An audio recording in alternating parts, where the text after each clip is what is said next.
Assalamualaikum warahmatullahi wabarakatuh. Hope you're doing well. So today we're gonna dig into something that I've been thinking about for a while. And as some of these liberal atheists, ex-Muslims have harped on about Brother Mohammed Hijab and his stalker chick, they've been just reveling in the drama, the diva drama of Brother Mohammed Hijab. And there's a popular ex-Muslim murtad, shill, grifter. I'm not gonna be kind because his wife wasn't kind to me in the chat. He was basically just trying to really slam Brother Muhammad Hijab for having, for not being monogamous. And I thought to myself, well, this guy, he claims to be a liberal atheist, right? His wife said in the chat that she herself has more openness to religiosity, right? Now, I have some notes here, but I want to clarify some things first, okay? So, let's review something. Atheism lacks the belief in deities and isn't automatically opposed morally to the social practice of polygamy, okay? So, that should be noted. Liberalism is centered on individual freedom and promotes personal choice and consent. Okay? Now, when it comes to Darwinism, okay, that's more of an evolutionary advantageous reproductive strategy method. And it talks about strategies that enhance survival and propagation of the human species. Or the species, whatever species it's applying to. So, an ex-Muslim who's a liberal atheist and believes in Darwinism cannot argue against polygamy except for the fact that they are jealous. Like, a woman will say, well, I'm jealous, therefore it's immoral. And her jealousy doesn't make something immoral. Okay? Her being insecure in her self-esteem doesn't make it immoral. A man not wanting to be monogamous is not immoral according to Darwinism, atheism, and liberalism. Because Assalamu alaikum searching for wisdom, Assalamu alaikum amplifier. So when you're dealing with these people who are against Islam, an important thing to mention is this. Okay, argue to me how liberalism is against polygamy. Argue to me how atheism is against polygamy. Argue to me about how Darwinism is against polygamy. And the answer is it can't be. So let me explain. Okay, I have several examples here that I want to go through. Okay, because I want to really refer to my notes because I took time to really list out my ideas. So, liberal atheists, ex-Muslims who call themselves liberals and atheists, and who believe in Darwinism, don't have a leg to stand on when it comes to being against polygamy. It just doesn't make sense. Monogamy is valued by Christians, some Christians, and by the Jays. Okay? So there's 3 Abrahamic religions. Islam allows polygamy under certain conditions, right? You gotta be just. You can't just be crazy and evil and wicked and the whole discussion of muta for the Shia and misyar for the Sunni is another discussion. But no matter which way you square it, no matter how much a feminist hijabi cries in her bed and her pillow, men are allowed to have more than one wife. And it is not sinful for them to have more than one wife. Okay? Now, the thing where I get these liberal ex-Muslims in the corner is that consenting adults can choose how many they want to have in their marriage. And liberals practice open marriages. Liberals go to orgies. Liberals are sexually liberated. Hello, that's what they literally write about. Okay? So if a man has a wife, they're both liberals, and he's raging against polygamy, that's really just a way for the woman to flex to other women that she's collared and stabled her beta male. Okay? She's got him to be a sort of eunuch, a gelding, neutered. His masculinity is in her hands, and he will lie to her and be like, oh, you're the only one for me forever, baby. I love you. And in reality, this is just a power play. It's the same as if he was sitting down and she had her high heels crushing on his groin, and he had to hand out his wallet to her so she could go spend some money on his 6 credit cards. It's a flex to other women, like, look how much I've neutered my male. He has no eyes for anyone except me. Now here's the hypocrisy. Liberals support the adult entertainment industry. Okay? Liberals are the number one group in Western civilization who say you cannot shame women who sell their body for services. Think about that. So when you have an ex-Muslim, okay, you can't, and they're like, oh, well, Islam is evil because it has polygamy. And you're like, and they say, oh, if a woman gets abused in polygamy, therefore it's wrong. Well, actually, monogamy, statistically, is the majority, and plenty of women don't get treated well in monogamy. So you're applying the logic that if polygamy isn't perfect every single time, therefore it's evil, then that would be then you would have to apply the same thing to monogamy. That marriage in and of itself isn't right because women get oppressed, which is actually what feminist radfems argue. Anarchist feminists. Okay? So when you pin these ex-Muslims down, they don't really have a leg to stand on besides, my wife wants me to say this, or I'm really a hardcore simp for my wife and she owns my masculinity and has my testicles in a jar above the fireplace. It's just a way in which a woman has emasculated her male to the point where he will say publicly, like a hostage, that he won't desire anybody else except his woman, because if he doesn't say this, she won't give him any sugar at the end of the night, and he's so whipped that he couldn't even conceive of himself leaving a relationship where intimacy is held hostage. Okay? And so that's something you need to think about. A liberal cannot argue against polygamy if it's with adults who are consenting to it. Do you understand? So an atheist can't argue against polygamy if they are, because when you argue against polygamy, you're arguing from a Abrahamic religious ethos, right? Because atheists aren't subservient to deities, so there's no sin concept in atheism, right? So an atheist male can say, no, I'm going to go to the brothels when I want, I'm going to go to the massage parlor and get a happy ending if I want, I'm going to go to Amsterdam and the red light district and have a good time, I'm going to do X, Y, and Z. And there's no sin for them because they don't believe in sin. So an atheist cannot say that polygamy is like sinful and evil just because a woman gets jealous. Right? You can't tell an atheist, or an atheist can't tell you, oh, well, this is bad because women get jealous. Right? Assalamu alaikum, Amy. So let's dig in here, okay? There's the character Shiv in the HBO series called Succession. Her dad is this tycoon, this media mogul, okay? Logan Roy was her dad's name. Now there's her husband in this HBO series Succession is a liberal male. He's nice, he only has eyes for her, but she cheats on him anyways. And she's a liberal. She's a Democrat. She's a feminist. Assalamu alaikum, Saul. Okay? So the character Shiv is a boss babe, liberal, feminist, Democrat. Okay? And her dad is a conservative man from Scotland.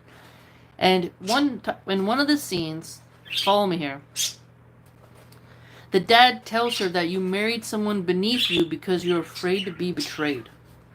And this is one of the most sauciest lines in cinema, because it shows that a lot of liberal feminist women will marry men beneath them who they can control because they'd rather feel safe.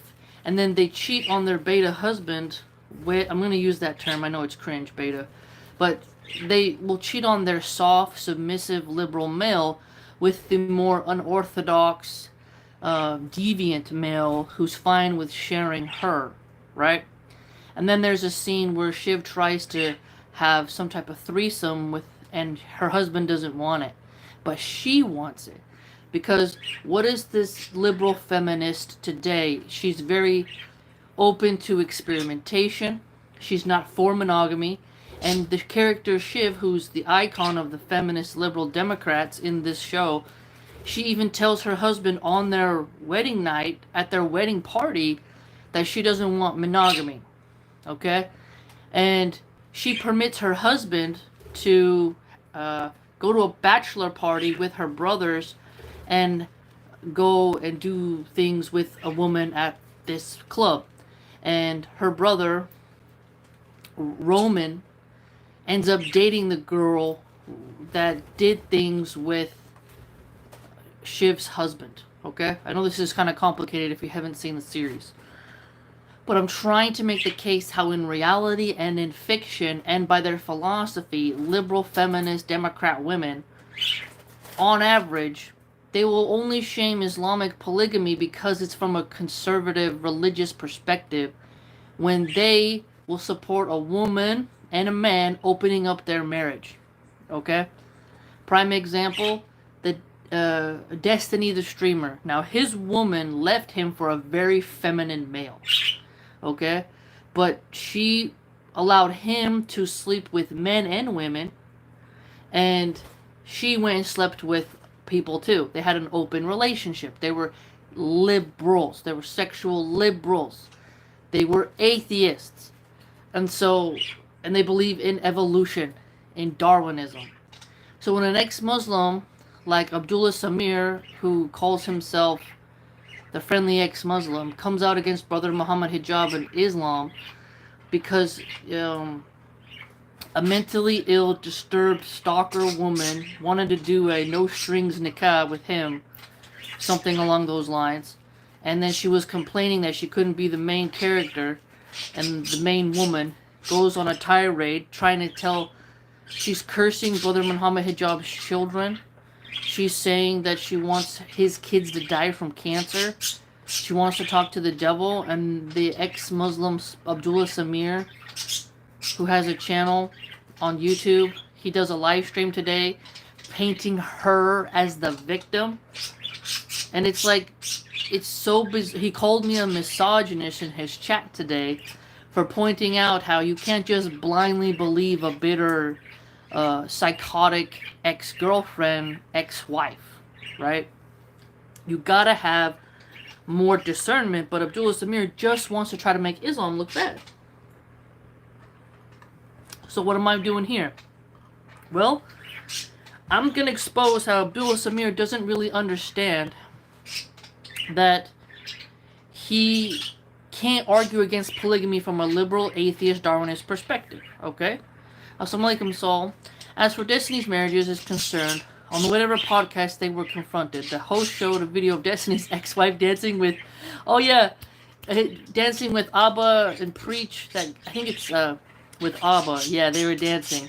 Strange stuff. Yeah, Brian from the whatever podcast showed that. Shuk says, Assalamu alaikum wa rahmatullah. Thank you for sharing your time and knowledge with us. Thanks, brother. Good to see you here. Okay, so let's just totally make Abdullah Samir look like a fool. Okay? Now, Dan Bilzerian. Let's examine him. I have nothing really against the guy. I've listened to him talk to Adam 22, the Joe Rogan interview he did 8 years ago. Seen him on Piers Morgan. Seen him on Jake Shields' podcast. Okay. I have his Instagram. You know, you gotta lower your gauge. You can't go there. But my point is that he has a harem. Okay, and the women in his harem all have consented to sharing him, and they all have smiles on their faces, and they get to go to exotic places, right? And so My point is that I mentioned in Abdullah Samir's live chat, Elon Musk has a harem. And you haven't said anything about that. He has 14 kids with 4 different women. Okay, and he only parades one kid around, the little boy who's always at the White House. I haven't seen these ex-Muslim like Abdullah Samir complain about that. Okay? They only decided to pick on brother Mohammed Hijab and to attack Islam for not being monogamous. And this is where the hypocrisy comes in. Because has Abdullah Samir ever made a video against Hugh Hefner in the Playboy Mansion? All those women consent to sharing that old dude before he died. And it was a very popular American thing. It was like the Playboy Bunny is known worldwide. Okay? So, does Abdullah Samir make videos about those women? Does he call those women evil? Does he call Hugh Hefner evil? Donald Trump cheated on his wife with Stormy Daniels. Has Abdullah Samir ever mentioned that? And Melania Stein. Bill Clinton cheats with Monica Lewinsky on Hillary Clinton. Has Abdullah Samir ever made a video about that? No, so what I'm trying to get is these people cherry pick. These people, these ex-Muslim murtads, they just cherry pick and they're not consistent in their philosophy. They're not consistent in their ethics. Okay? It all comes down to, with men like Abdullah Samir, my wife is jealous. My wife controls me. My testicles are on the mantle above the fireplace. And my wife controls and does everything. When a man has his wife on his YouTube channel, he is totally whipped. She's too jealous to allow him to have their own channel. And he's not smart. Why is Abdullah Samir not smart? Because if he gets a divorce, his brand is linked to his woman. That's not a good thing to do. That's not smart business-wise. And it's even more embarrassing when you get a divorce because you made your wife part of your public social media presence. You shouldn't do that. Okay? You know, it's just really awkward. And I would be very curious to see, like, you know, she's doing mate guarding. By being on her husband's channel and being the mod in his chat, she's trying to keep away groupies. Not that he's handsome enough to have any. But she's doing mate guarding. And you can tell she's really jealous. And if a really big booby bimbo was in the chat trying to floss up her husband, she would ban him right away. You know, she's trying to flex her territorial control and flex to other women how much she has her man whipped. Okay? So, Abdullah Samir, the friendly ex-Muslim, has never mentioned Dan Bilzerian. Okay? He's never mentioned any of the elite, wealthy men who have women who consent to being in their polygamous relationship. Alright? But he decides that Islam is evil because it allows polygamy, but he didn't call Elon Musk evil for being polygamous. You see what I'm saying? So he's not consistent in his ethics. It's wish-washy. As long as it's against Islam, he supports it. So he's not really a foundational person who's consistent in his principles. He has no principles. Okay? Because I just pointed out, let's do it again. Darwinism, evolutionarily advantageous reproductive strategies. Got it? Strategies that enhance survival and propagation. So if polygamy helps the human species go out into the, you know, be fruitful and multiply, then that's what it is. Okay? Darwinism is not against polygamy. It can't be. Right? Now, atheism lacks the belief in deities. There's no concept of sin. So you can't argue from an atheist perspective that monogamy is sinless and polygamy is sinful. No, you can't, because atheists are the #1 group who advocate for adult entertainment. Atheists argue for legalization of sex workers, and they've done this in Amsterdam. This means married men can go and have a little bit of sugar on the side with their wife not knowing. It means gigolos. Those are male versions of prostitutes. It means that in an atheist world, a woman can pay a man for services and go out scot-free. You understand? So Abdullah Samir has zero consistency in his ethics. It's only, my wife gets jealous and I want to please her because she owns me and I'm a simp and I'm whipped. So I'm going to say whatever I need to say so that she doesn't put me on the couch at night. Okay? Liberalism is centered on individual freedom. Okay? It promotes personal choice and consent. Liberals, sexual liberals, especially the feminists, okay? They say it's great for women to do adult entertainment. Okay? They encourage women to have a high body count. They encourage gay men to experiment and have fun.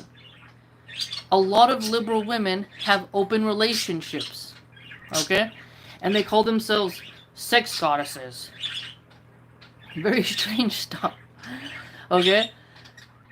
A liberal sexual libertine, a woman who's empowered, she's not going to always demand her husband be monogamous because they're about equity and they're about equality. So if the husband can get some sugar, she expects to get some sugar from whoever she wants. And you'll see this in the real world with who's going, all these Hollywood liberals, they're going to the P. Diddy parties. Okay? They're not prudes. They're not conservative. Okay? They're having fun. They're like Bill Maher. They're out there gassing it up with everyone who they want. That's just how they are. Islam just says, hey, you gotta treat these wives good. Be fair. But you're not going to be sinful if you have 4, 3, 2 lawful wives. Okay? So I've already demonstrated that a Darwinist liberal atheist can't argue against polygamy. It just can't make sense. And so when you see an ex-Muslim coming out guns blazing against Islamic polygamy, they're full of trash and they're just going after Islam, and you can't respect them. Because your own ideologies, your Trinity ideologies, Darwinism, atheism, and liberalism, all permit that. Okay? They all permit that. And it's just crazy, okay? Okay, let's go into more examples I wrote down. Okay. Again, monogamy is enforced by few religions. Occultists, they don't give a damn about monogamy. In fact, they're into sexual magic. So, what are you going to say then? It's only a couple Christian sects who believe in monogamy and the Jays. And the Jays are a minority. Okay? So if an ex-Muslim liberal atheist, Darwinist, has to resort to Christian rhetoric to say that monogamy is superior than polygamy, then they're just a very confused individual. A highly confused individual. Because they should be arguing from the Darwinistic aspect, from the liberal aspect. And liberals are the number one group. When you talk to them about stay a virgin until you're married, only have sex with your partner, you know, they're like, no, we'll do what we want. We're going to experience, we're going to explore, we're going to go on a journey of self-discovery. They own the sex shops, they sell the lube, they sell the toys, they sell all kinds of stuff for married and non-married couples. And they support women who sell their services to married men, thus proving that the liberal people actually know that men are not monogamous by choice. Okay? They're coerced and forced. Why is it that the 3 Abrahamic religions had to threaten stoning men into a pulp in order to get them to be monogamous? Riddle me that. Think about that. If it was so easy for men to be monogamous, why did they have to be threatened with rocks? Do you understand how painful that'd be? Okay? Monty Python did, I think it was The Life of Brian, where they did a stoning, Yeah, it was The Life of Brian, Monty Python, and they did a stoning. And it was funny. But you have to understand that rocks, jagged rocks, and a mob surrounding you, pelting you until you are not in this earth anymore, is slow and gruesome, and men had to be threatened with that punishment if they committed adultery. If monogamy was so easy, so natural to men, you wouldn't need a death threat. You wouldn't need a death threat. What it comes down to is women get jealous and they cry and they pout and they scuffle and they'll take your kids away in the liberal courts and the westernized courts. That's why you're monogamous. You're monogamous because you don't want to lose your custody battle. Okay? That's why. But if your wife said, I'm not going to be a jealous psychopath, then you would see a lot more men open up. Robin says, why shouldn't a woman be jealous? That's a good question. I'll be fair and say it's natural for some women to be jealous, but it's not natural to live your life through jealousy. I made a video called How to Get Rid of Your Petty Jealousy. You know, because everyone gets jealous over something. But the point is that if you look at women who ended up in prison, a lot of them let their jealousy overrule them and they went too far, and now they're doing life in prison for murder. You know, I spend a lot of time researching why some women go to prison. And I can tell you, when a woman has gone to prison for a violent crime, it involves her husband being with another woman, and she threw away her life because she couldn't get over that temporary jealousy. Think about that. I'm not saying she has to stay with the guy, but I'm saying that she got angry, did a crime, now her guy is free. Some of them, they survive the attack, and now he's off with another woman while she's off in jail. You see what I'm saying? So it wasn't really worth it, was it? And the man's not going to really regret losing you if you shanked him because of your jealousy. He's going to think he dodged a bullet, right? You see what I'm saying? And so, threatening men with violence to be monogamous is not a real flex. And it's not natural. If men were inclined, I made another live stream called Sweet Lies and Delusions. If men were inclined to monogamy, there wouldn't be there would be no strip clubs. There'd be no massage parlors with happy endings. There wouldn't be escorts. There wouldn't be streetwalkers all over Oakland, San Francisco, Miami, Florida, Italy, France. Just wouldn't exist. No market, no customers. But there's a market. And there's a market for married men. Think about that. And there's lots of women who are perfectly fine with servicing a married man, thus proving not all women are ruled by jealousy. You see what I'm saying? So, I'm just trying to point out that there's nuance. Saul says, I don't think monogamy is necessarily morally superior to polygamy. I wouldn't claim any ban on moral polygamy. However, I think there is truth to the idea that monogamy creates more social stability. I think that also you bring to highlight how if you're doing polygamy, you have to have logistics ready.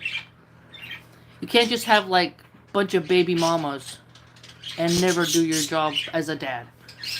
Like, there's no doubt that there's logistics to monogamy, logistics to polygamy, right? Just get the logistics down, get the formula tight, do justice, you're gonna be alright. You see what I'm saying? My point, though, is pointing out ex-Muslim liberal atheists can't argue against polygamy and that they have selective outrage. They only select and cherry pick which high-status males to pick on for having more than one woman. They only pick on Muslim men. They're only picking on Brother Mohammed Hijab.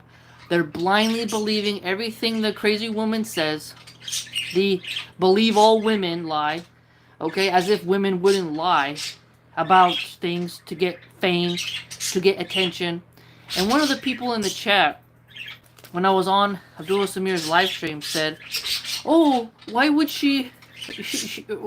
why nobody knew about her before? So how is she chasing fame?" And I pointed out how Ashley Sinclair was a Christian monogamist. Ashley Sinclair was a Christian Republican MAGA influencer who's Jewish. She was saying that monogamy is the only way to raise kids. She made fun of gold diggers. Then guess what happened? She leaked her baby daddy drama of Elon being the daddy on X. Then she went and did an interview with the New York Post. So what happened to Ashley Sinclair? Ashley Sinclair, when she came out about baby mama drama, because she was bitter because Elon wasn't giving her enough child support, she's getting $500,000. Okay, she's living in a $40,000 apartment. She's got a brand new Tesla Cybertruck. She's rolling in cash. But when she announced that she was Elon's new baby mama concubine, her fame skyrocketed even more. I shared the screenshots if you go back in time. I had made a video, Christians cheer for Elon's newest concubine member, something like that. I made a video on it. Check out the playlist, okay? And I have the receipts. And it's common knowledge that Ashley Sinclair did that. And it's turned into a meme at this point. Okay, so when they're saying, "Oh, Mohammed Hijab's crazy," this girl, she calls herself Aisha, I think. She has nothing to gain by coming out against Mohammed Hijab because he's so famous. It's like, hello, are you kidding me? Of course she has something to gain. Fame, you morons. Fame can be monetized. Clout chasing gets likes, clicks, money, cash. What are you talking about? And that's why I'm bringing up the Ashley Sinclair example. Okay? Baby mama drama sells.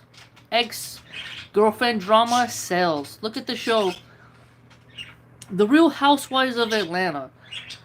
Mafia Boss Housewives. I forget what it's called. Mob Families. It was like a show years ago. Women love gossip. And there's nothing more juicier than relationship marriage drama. So Abdullah Samir is literally spending time gossiping about Brother Mohammed Hijab's relationships like a female. I mean, think about that.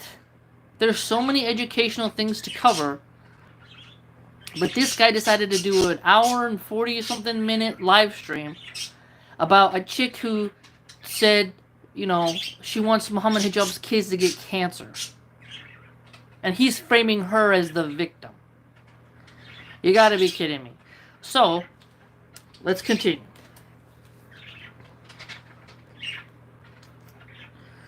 I mentioned, women can get treated bad in situationships, monogamy or polygamy.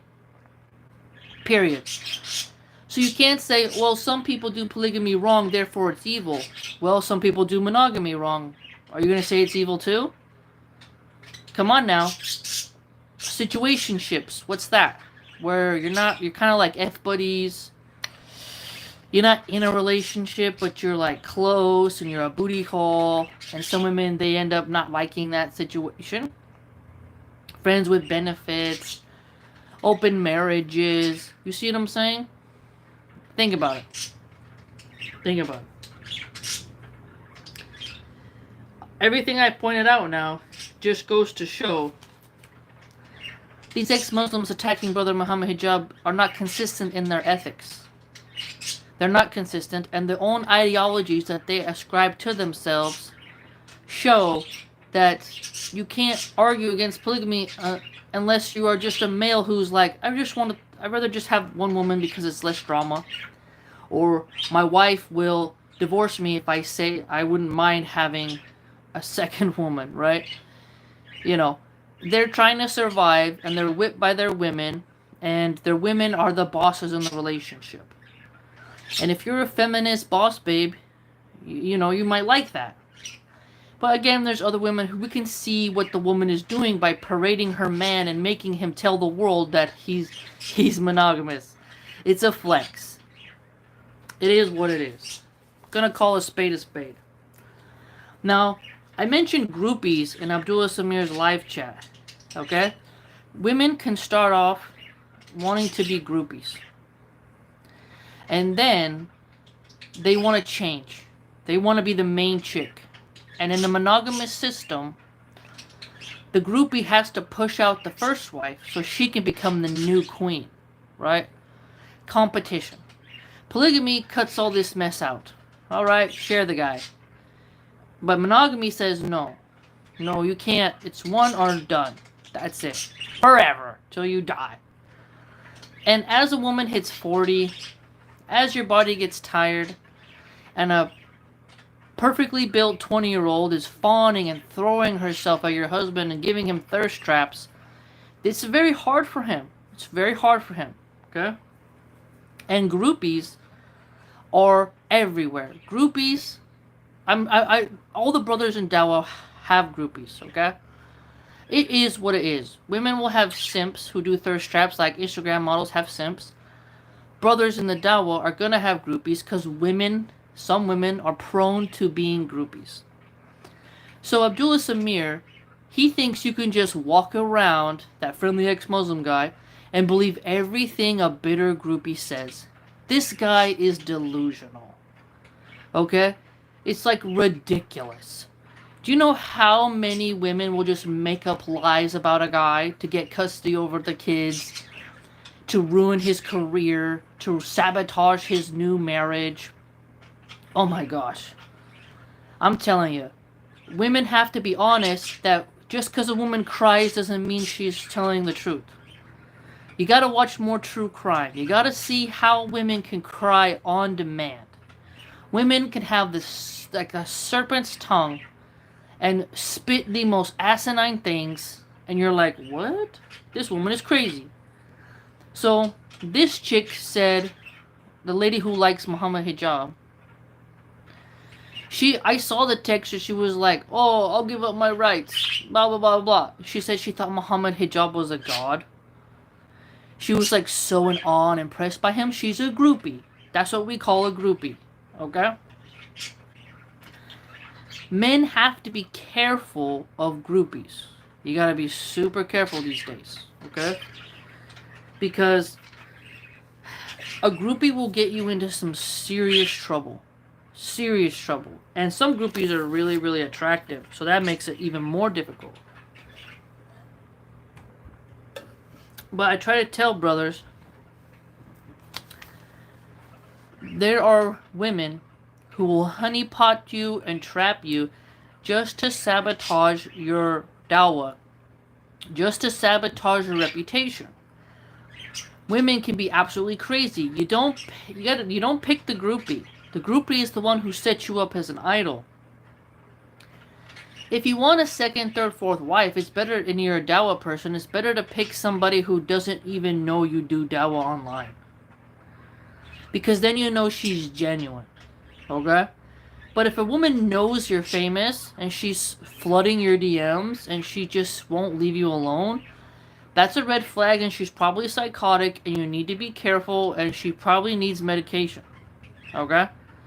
So I will say that Brother Mohammed Hijab, if he needs to pick up the red flags of a psycho, and maybe he needs a secretary to deal with women.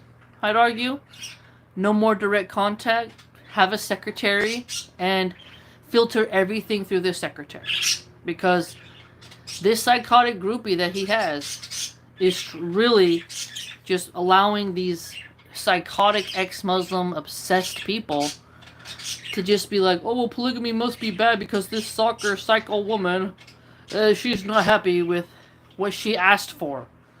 She consented to whatever Brother Mohammed Hijab was doing. Okay? And only the truth is known between those two and Allah subhanahu wa ta'ala. We're all third parties here.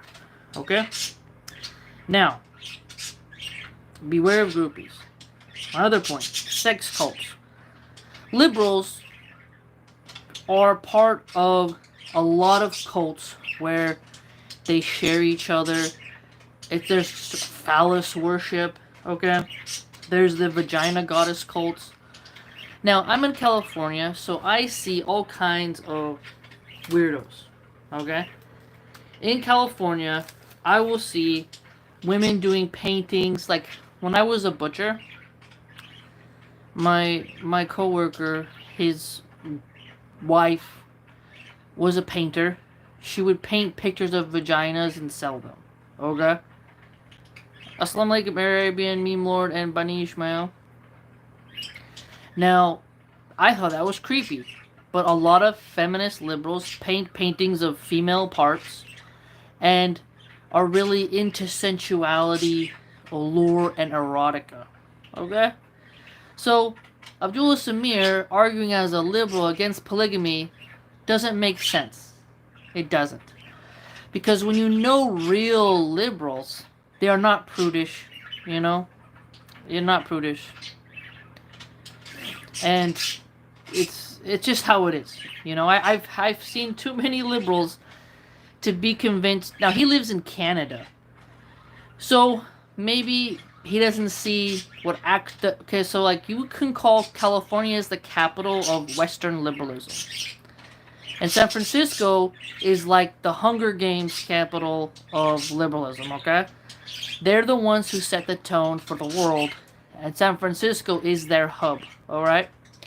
And that's something that I don't think Abdullah Samir's wife even recognizes. Because if she actually met real liberal women, liberal, feminist, atheist women, she would see, and also the spiritual, occultic, liberal women, the witchy kind, she would see that these are not women who are promoting monogamy. They're not promoting monogamy, you know? And they're not telling men to be monogamous either. If they do, it's only if the woman can control him. Okay? So, let me put that a little closer. My point is that liberals are more open to sexual exploration. Conservative religious people say no, keep it in the marriage. Keep it in the marriage and don't horse around. Islam says you gotta marry those women before you can do stuff. Liberals say you don't even need marriage. So, Abdullah Samir is married as a liberal atheist. So I have to ask him, you're an atheist, why do you need marriage? Why? Marriage is a religious institution. Marriage is a religious covenant. Now, you can argue, oh, well, the tax breaks and the legal rights. Okay. But from the secular perspective, marriage doesn't have to be monogamous by default. Because now you're arguing with me about tax codes. Do you see what I'm saying? Bani Ishmael says, true, good point. Under state law, it's not a religious law for marriage. It's taxes and rights and inheritance. Okay, so if I'm in the hospital, my husband's my legal person who can decide what happens to me. You understand? My nearest of kin. Okay? And if you have, okay, I'm not how to explain this right, but Social Security, some widows will get some of their husband's pension and Social Security. You gotta have legal papers to prove that. Marriage with the state isn't religious. It's financial and legal. When you marry with religion, you either get polygamy or monogamy. As an atheist, you cannot tell me monogamy is superior to polygamy without using a religious argument. As I pointed out, atheism is a lack of belief in deities. Darwinism is about reproductive strategies for the survival of the genes. Okay? Advantageous breeding. Okay? Strategies that enhance the survival. Darwinism. Okay? Liberalism is all about consent. Personal choice. Okay? individual freedom, personal freedom. Therefore, you can't argue against polygamy if it has consenting adults. Do you see what I'm saying? You see? So when Abdullah Samir says polygamy is evil because Islam says it's allowed and all this stuff, you're like, no. Now you're arguing like a Christian. And if you're an atheist, why are you arguing like a Christian, my guy? Now,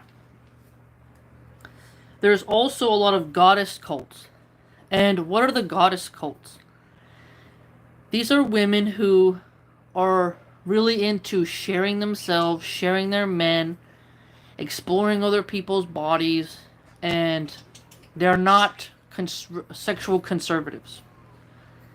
Monogamy is a conservative principle, not a liberal principle. And if a liberal is into monogamy, from the female perspective, she's wanting to color her man and flex to other women how much she has baited and controlled her man. Now, when a man demands the woman to be monogamous and he's a liberal, that's really inside of him. He's being more of a religious conservative than he realizes. But a lot of liberal males are very deviant in terms of that they'll be what they call CUCKS. I'm going to spell that out. I'm not going to say it. But they're the ones who sit in the hotel chair, if you get my drift. Okay?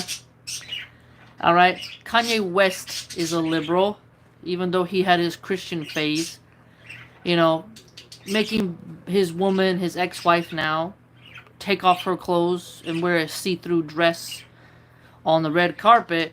You know, that's a form of voyeurism. It's very creepy.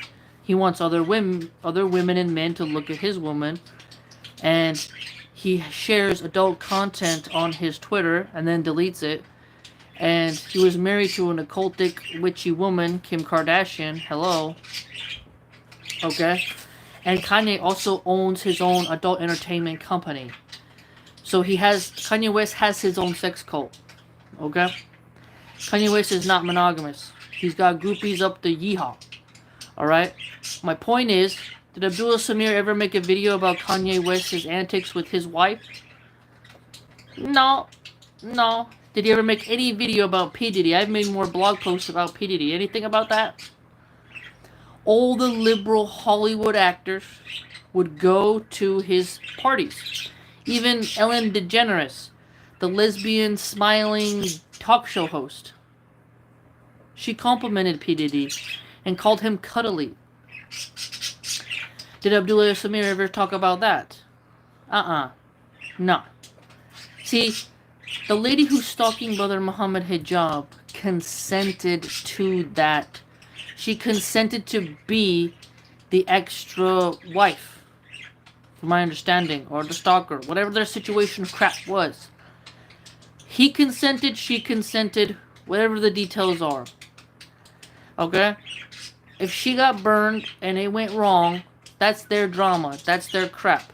Okay? Would Abdullah Samir like it if, when his marriage ends, if all of us Muslims come together and just frame him as this evil guy who couldn't keep his wife? Think about that. James Sexton, a divorce lawyer, often talks about how people change in the divorce room. Okay? The woman you were loving on, the woman who said she loved you, changes into a totally different person in that courtroom. Why is it called a courtroom? Basketball court. Think about that. It's a game. It's a who's gonna win. Winner takes all. It's a kangaroo court. It's, whose lawyer is gonna convince the judge. Right? Shook says, it wasn't just an issue of consent. It's that he attributed something to polygamy that is not valid. Namely, over the phone, no mahar, no wali, and officiating the nikah through himself. Fair point. That's the proper way to tackle it. You see what I'm saying? That's the proper way. When you go into the thick of it, right? And you're like, hey man, you screwed up. Boom. Got it. Totally agree. Okay? I'm attacking Abdullah Samir from an atheist, liberal, Darwinist angle because he's attacking all of Islam. That's and in his live stream, he says that polygamy is evil and it's Islam that's doing this to women, and it's like, hold up, there are way more open marriages in liberalism than any other group in society. Okay, now, okay, mention that. All right. Now, there's this mini series on Netflix called Maid. It's about a lady. She becomes a maid, a house cleaner, because she wants to leave her abusive guy, and her mom is a liberal feminist, very culty lady who is very San Franciscan in the way she is. She draws the woman body. She draws women's, areas. She's just really the prime example of a 70s feminist sex cult member, a flower power child, right? And it's just fascinating because her mom, that character, is often a mistress of another man, and she switches her husband's boyfriends often. Okay? And it was just a great example of what it's like to have a liberal feminist mom. So that show Maid, it's hard to explain the character if you haven't seen it, but the character in that show, the mom, she has gray curly hair.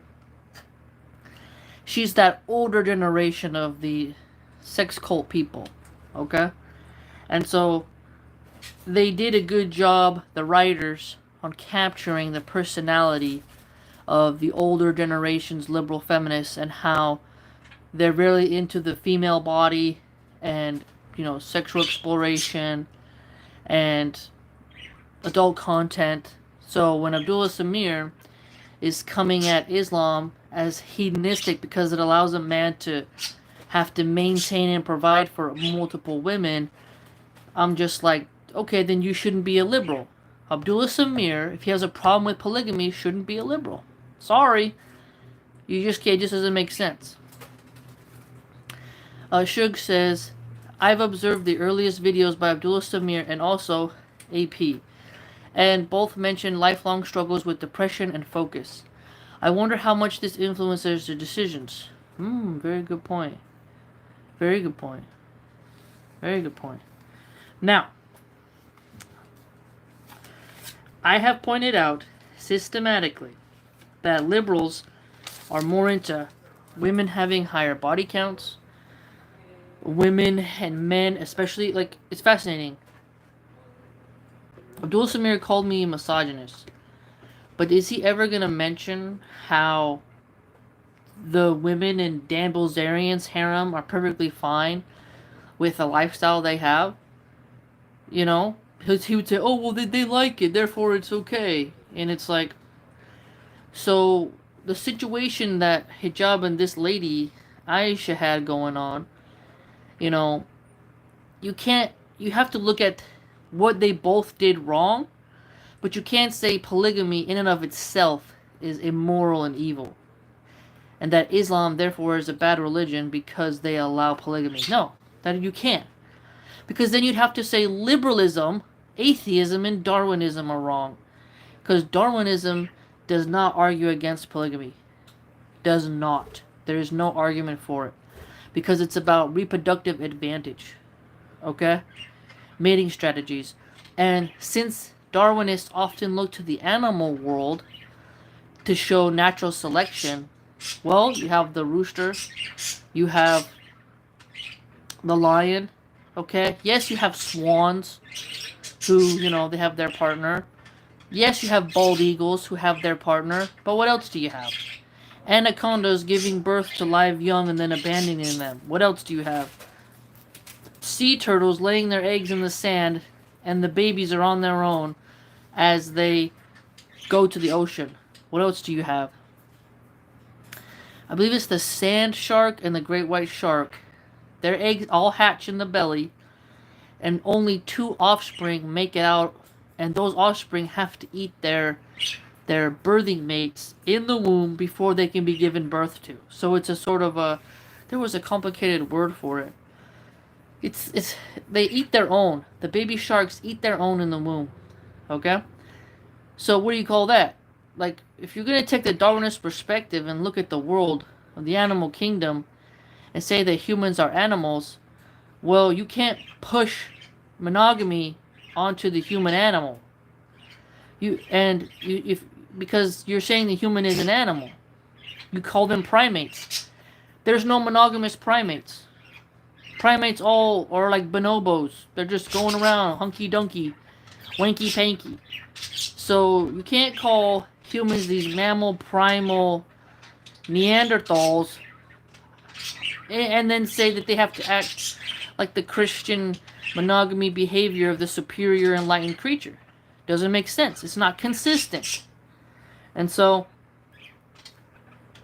what it really comes down to, if they want to criticize what hijab did and what that lady Aisha did, you know, you got to do it from the Islamic perspective and point out where they failed, how they failed in living up to the ethical code that Islam sets for having multiple wives.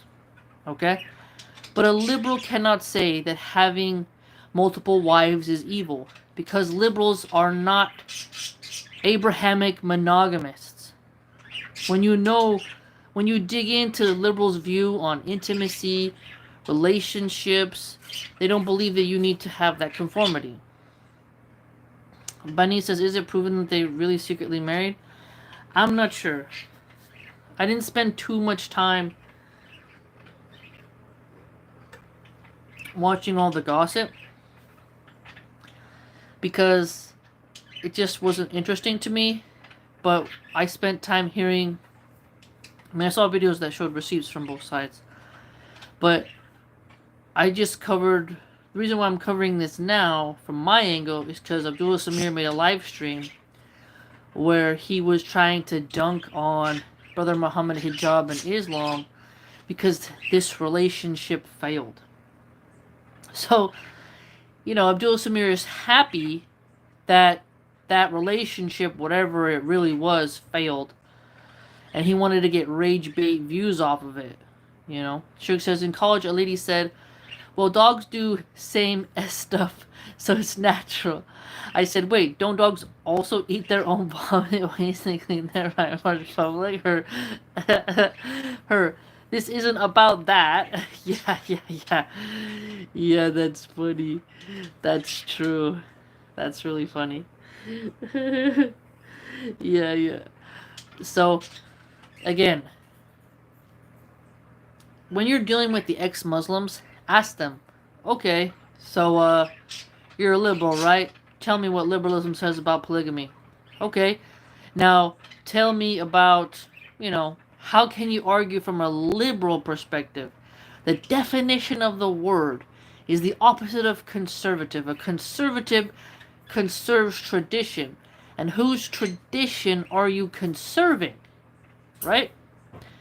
The Abrahamic Christian tradition, the Hindu tradition, the Druidic conditions and traditions. What are you conserving?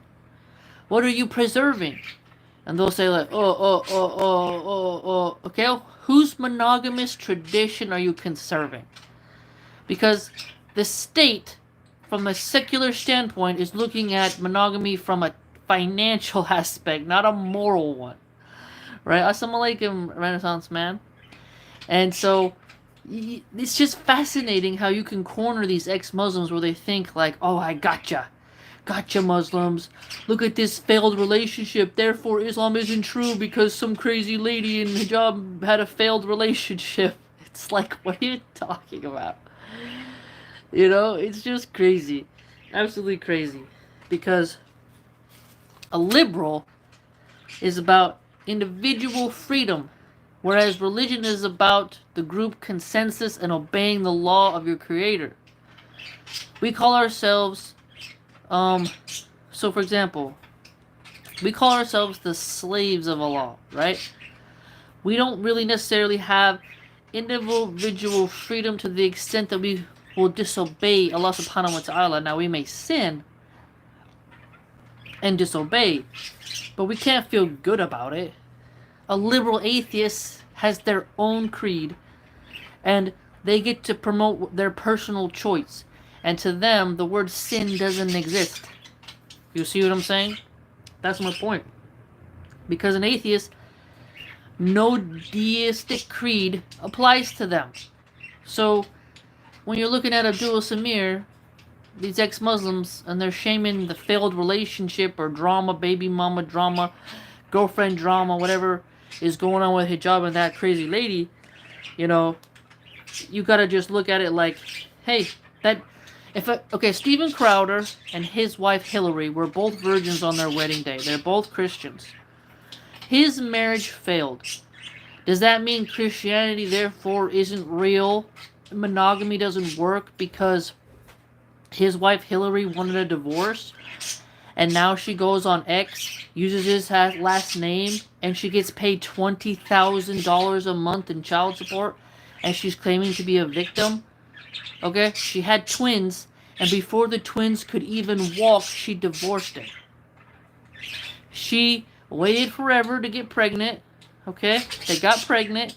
The kids were born. The kids were not even out of diapers. She got a divorce, got that child support money, and then turned into a feminist Christian, oxymoron. So think about that. By Samir's own logic, by Abdullah Samir's own logic, that would say, oh, the monogamous Christian must not be real then.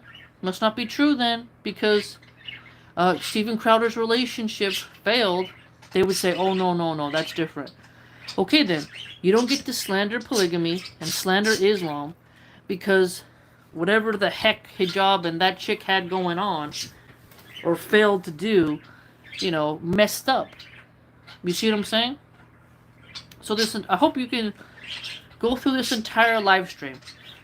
Really pay attention to how I laid it out and see that Abdullah Samir, the ex-Muslim, he has no leg to stand on. Please, fellow believers, when you hear these people attacking Islam, polygamy, ask them to defend it from the atheistic, liberal, Darwinist perspective and see if it's consistent. Go to the original writings, okay? Go to the original ethics of those creeds, of those outlooks on life, and see if what Abdullah Samir and these ex-Muslims are saying adds up. If it don't add up, they're confused, so don't take no advice from them. Don't take no advice from them. And I'll tell you, Abdullah Samir's wife, being on his channel, being a mod, that is a male who is whipped. That is a male who is led by his woman. And he's not the patriarchal figure. Okay, now atheists don't believe necessarily in a religious patriarchy. Okay? But what I would tell you is that if you see a coddled, whipped male promoting monogamy, you know, look who's the messenger. Let me put it that way. And I am going to dunk on him. His wife was really rude to me in the chat. Shuk says, showing up in the liberal lives like, well, set me, now you will meet your doom. But he says, you are giving him the impossible, sister, because there is no ethics in atheism. There you go. And so, he can pick whatever atheist philosopher he wants, and there's a sea of them. But atheists are the group of people. Like, for example, let me give you an example. Timothy Kirk, TJ Kirk, the amazing atheist, he rebranded his channel into the Fray. I followed him for 10 years, you know? And he's the #1 supporter of women doing whatever they want with their bodies and men doing whatever they want with their bodies, okay?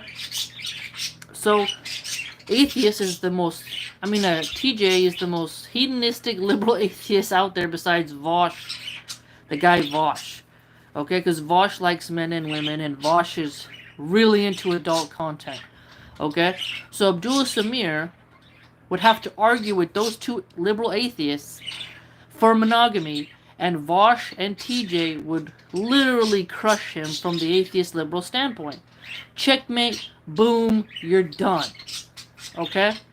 Because I subject myself to the ramblings of these liberal atheists because I like to know my enemy. I like to see them. What are they saying? Why do they believe what they believe? All that jazz, right? And you begin to see the patterns of behavior and who's consistent, who's real to their ideology. Abdullah Samir is not true to liberalism. Abdullah Samir isn't loyal to Darwinism, okay? And he's not loyal to atheism, alright? Bam! It's very hard to listen to you while birds chirping. I'm sorry, Balance. The children are playing in the living room, and the birds, during certain times of the day, they're louder than others. And the two small budgies are kind of babies. They're young. So they're more loud than the older budgies or the conures. When they're young, they're kind of like, they want you to hear their voice, and they're very playful. Sorry about that. But it's like if I was around a bunch of turkeys and they were gobbling, or a rooster and they were cawing, it's hard. But sorry about that if they're distracting to you. But it's like I'm living in a bird jungle. So just pretend you're in the jungle right now, and you're like hearing all kinds of birds of paradise, they call them, like toucans, you know, something like that. Sorry. But Atlantic is the blue budgie, Citrus is the green and yellow budgie, and they're young babies. Like, they're not even 2 years old. So they like to chit-chat, and they're learning their voice. Whereas the older budgies, like Hedwig, is just relaxing, and the conure gladiator, he's just chilling, staring at me. You know, so younger birds are louder. You know, sorry about that. You know, it's like, and they get more louder during the day, and then they settle down, they take a nap. So, yeah, it depends on what time of the day it is. It's after 1 now. Pardon me. So, yeah, you know, when the sun is high in the sky, they seem to be more louder, but when the sun starts to go down, they start to relax, you know. Like when the dawn breaks and cracks, they let you know the day has started, kind of like how a rooster would. And then they take a nap eventually, but they're young, so, you know. Shook says those bird names are awesome. Oh, thanks. Yeah, Atlantic is blue, so I think of the Atlantic Ocean. And he reminds me of the ocean. Shook said if I had birds, they'd have wild names like Devastator, Rodimus, Prime, or David Banner. That's cute. Rodimus sounds very Roman. Sounds like a gladiator name. Like someone's about to enter the Colosseum and fight for their freedom. Fight for their freedom. Maximus. But I hope that you... Now, please understand, it's fine for a liberal or anyone to say, look, I'm too jealous to allow polygamy. I ain't about that life. Fine. Thank you for being honest. Right? What I don't respect is if someone argues on a basis of morality and that morality isn't consistent with the ethical creed that they adopt. Do you see what I'm saying? Like, because, like, if a Buddhist tells me something, I'm gonna say, is that what Buddhism believes? And if they say something, oh, no, that's not what Buddhism says. So you're not arguing from a Buddhist perspective? So you don't really believe in Buddhism then? Because if you ain't arguing by your religious creed, doctrines, dogmas, morals, ethos, why should I trust you? You're going against your own faith. You see? When a Christian tells me, oh, monogamy is better. I'm like, well, okay, that's what you think. But if you're an atheist and you tell me, I'm like, that's just your personal preference. And as Abdullah Samir has a wife who's collared him and, leads the relationship. And also I think Abdullah Samir is a vegan. I think he's a... Oh my god, I just remembered that. Pardon me. I think he's like a vegetarian vegan. He's a literal soy boy. So he's a soy boy liberal atheist Darwinist who's against polygamy. Don't ever take marriage advice from a guy like that. Why did she pick him? Just like that character Shiv in the HBO series Succession, she picked a beta male to be with. And I'm sorry that I know beta male is cringe. She picked a subservient male to be with her, but she cheated with the more dominant male. And I'm sure there's a lot of male psychologists who can explain that mating strategy, where a woman uses a softer male for resources, but for sexual gratification, cheats with the bad boy, with the a-hole, right? And this is a real phenomenon. Okay, some women, they'll tell you the truth, like, yep, they're hypocrites. Yep, that's how it is.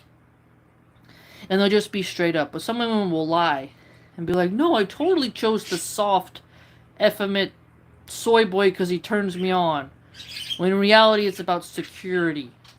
About security, because a guy who won't bend to your will is more unpredictable, but he's more exciting, right? The softer, predictable, controllable male is more boring, but stable, right?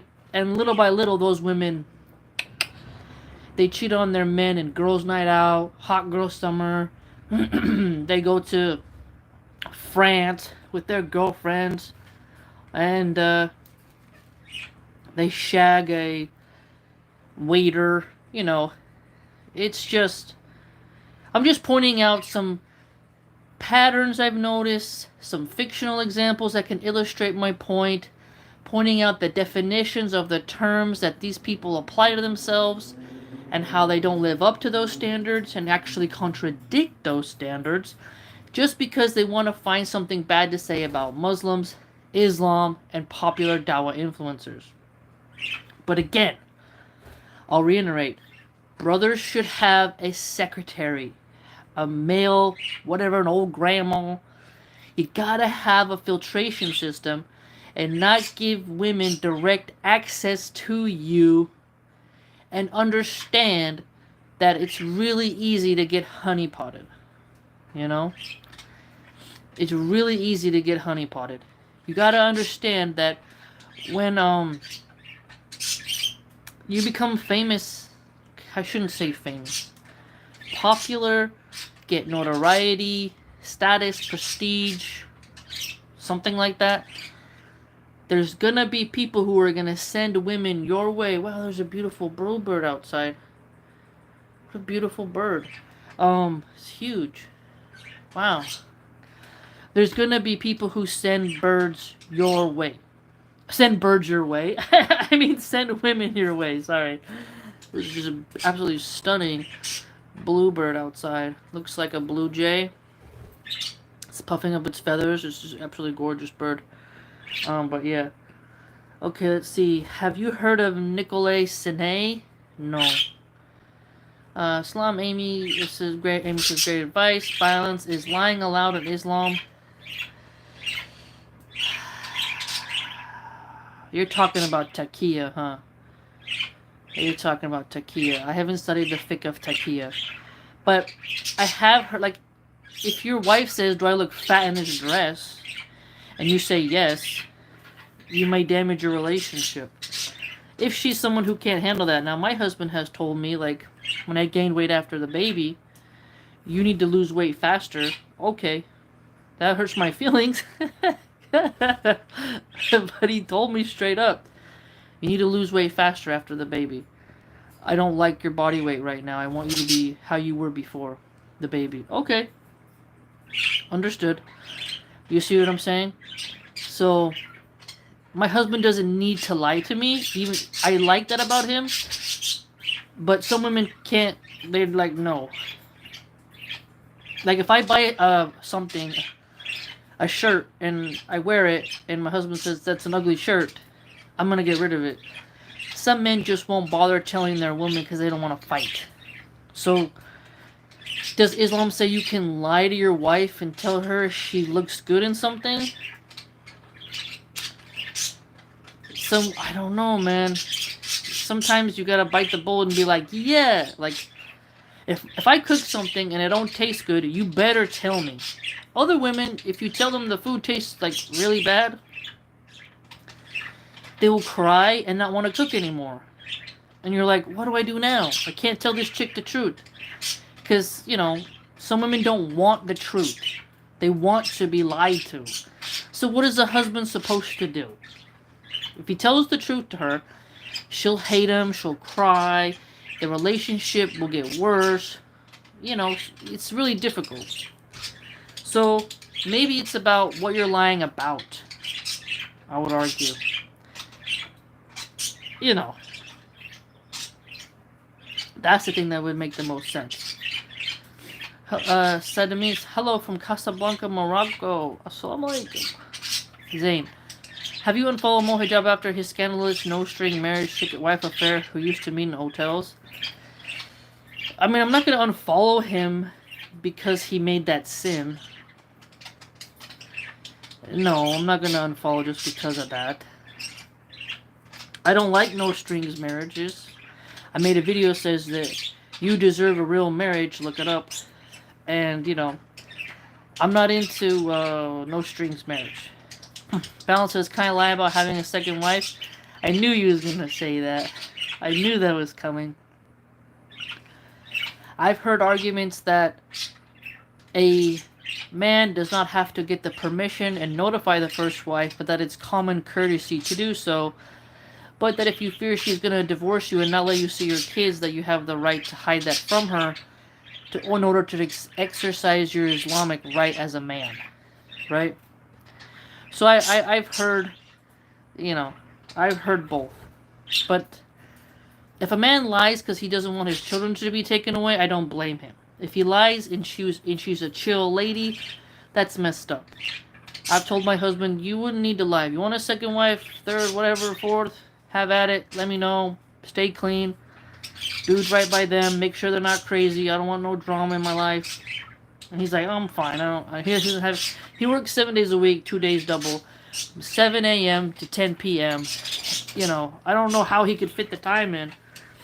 You know, when you're making money, you don't got a whole lot of time, and he's a good dad, so he's not the kind of person who's going to make kids with somebody and not want to be around the children. You know, Elon Musk's got a bunch of babies. How much time is he spending with them? Got 14 kids. You got to make time for the kids. You know? But coitus interruptus, as they call it, I mean, if he was lacking in that area, then it would make more sense, but yeah, I'm not gonna tear down my family and destroy my family because he chooses a pious second wife. Because he chose me, so he must have good taste in women. You know what I mean? I'm not gonna sit here and... I trust his judgment. Let's put it that way. I know there's a lot of women who wouldn't say stuff like that. But if your husband chose you, he must have good taste in women, right? You gotta trust him. Shuk says, I laugh imagining Mom telling a lady in her friend group, I mean, no harm, but you're seriously stupid, but we can fix it if you're ready to take help. Calling Elon Musk neurodivergent is being charitable. There are other words for that guy. Neurodivergent. That's funny. That's funny. Yeah. That guy is oddball. But if he can get multiple ladies with that face and body, well, money can buy many things, can it? Like, Dan Bilzerian has, at least he's in shape, you know? Zane says, secret wives are allowed in Islam. Bell says, how can you trust someone who is lying to you? If If he can lie about that, then why can't he lie about everything else? The thing is, how do I put it? As I mentioned, I have it to where my husband wouldn't need to lie because I'm not gonna take away the children. And I'm not going to attack him. I'm not going to hurt him. I'm not going to strike at him or try to destroy his life. He wouldn't need to lie because I'm not a psycho. But I understand there are men who know that they have a crazy woman. And they're just like, I like her, but I want to have this other second chick, third, fourth, because she's awesome. And she's great. I want to be with her. You see what I'm saying? You see what I'm saying? But he says, lying is not permissible except in 3 cases. When a man speaks to his wife to please her, lying in war, and lying to reconcile between people. Oh yeah, the reconciliation point. Yeah, because war is deception. You know? Narrated by At-Tirmidhi, 1939, from Asma bint Yazid. Perfect. There you go. Hadith. Balance says, you deaf Sharia law, you can't take his kids just because he has another wife. Some women will use secular law, though. You gotta understand. In Western societies, the courts are gonna side with the woman. Okay? And women, as James Sexton points out in divorce court, you should listen to some of his episodes. He's taught me a lot. They go crazy. I mean, Stephen Crowder's wife, she was this virgin Christian. They had 2 twins, and she just really trying to get full custody. You know, it's crazy. Women will, to get back at their ex-husband, will deny them the children. And I find that to be horrifically sad, because when women are ruled by jealousy, life turns despotic, cruel, and abhorrent. It's not good to be ruled by jealousy, I'm telling you. But, yeah. I would hope my husband wouldn't need to lie, because I'm a pretty relaxed, stoic person. You know, no. You know, maybe if I was like 16 years old, you know, 18, 19, got a big inflated ego, no life experience, didn't really understand how men were, and I thought I was a little special princess. Woo, maybe then I'd get mad, but nah, not as a grown adult. I got kids to worry about. See, some women, they think that they still got it. They're like, oh, I can just divorce my husband and some new guy will pay all my bills and be my whipping boy and feed all my kids. No. Not the case. That's why America has, last time I checked, 14 million single moms. You know? That's a lot. And men are openly expressing how they don't want to date single moms. You know? Balance says, trust is the cornerstone of any healthy relationship. If you lie, you break the trust. Yeah, you definitely don't want to just make it a habit to lie to people. You know? But when you get married, there'll be just some things you keep to yourself. You know, especially if you got a very nagging, catty, combative, aggressive, argumentative wife. I mean, some men, they have a beautiful wife, but let me tell you, she's a dragon. Absolute dragon. And they love their kids, and they know that the ex-wife will poison the kids against their dad. There's memes about it, you know? There's stereotypes about these scornful, bitter, resentful, vindictive women, and these men feel like, I'm allowed to have polygamy, she's disobeying by being a crazy psychopath, and I better just keep this a secret. You shouldn't want it to be a secret. So how do you prevent your husband from having a secret wife? You tell him that if you're going to do it, tell me the truth. And we'll try to work through it and see what we can do. Okay? But to use the kids as a weapon against him, it's very, very sad. you know, Islam preacher. And so, again, just to reiterate some of the points we discussed, liberal atheists, they have no argument against polygamy. When you examine in fiction and in real life, liberals are way more hedonistic and open-minded. We'll say open-minded here to be polite, to be charitable. They wife swap, they go to swinger stuff, they go to orgies. They say that sex work is real work. They support women selling pictures on OF websites. They support women's posting in lingerie on Patreon. Okay? They support gay men doing whatever they want. Okay? They, you know, the more you get to see what liberals actually are, both politically, okay, and philosophically, you can see that they are not trying to push Christian monogamy on the masses. Okay? They love going to clubs, hooking up, and, you know, I could go down the list. But I've given you several examples to think about. Because remember, liberal atheists are about consenting adults. Alright? And, again, the character shift from Succession, the mom character from the Netflix series Maid, who was this feminist lady with gray curly hair, was a good example. Alright? Liberals in Hollywood going to the P. Diddy party from Ellen DeGeneres. You have Bill Maher. You have Bill Clinton. You have all kinds of Democrats, progressives, liberals, you name it. Vosh V, Timothy Kirk, TJ the Amazing Atheist, right? I mean, the list is endless. It's endless with how many liberals support people doing whatever they want in their relationship as long as there's consent. From that angle, you can't be mad at polygamy. You just can't. You can't call Islam evil for polygamy, but then say it's okay if gay guys, you know, make the rounds and are not monogamous.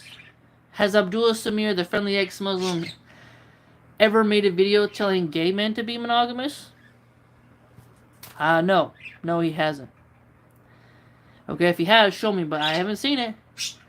Has he said that lesbians should be monogamous? How would you argue from that from an atheist perspective when atheists are free from deistic creeds?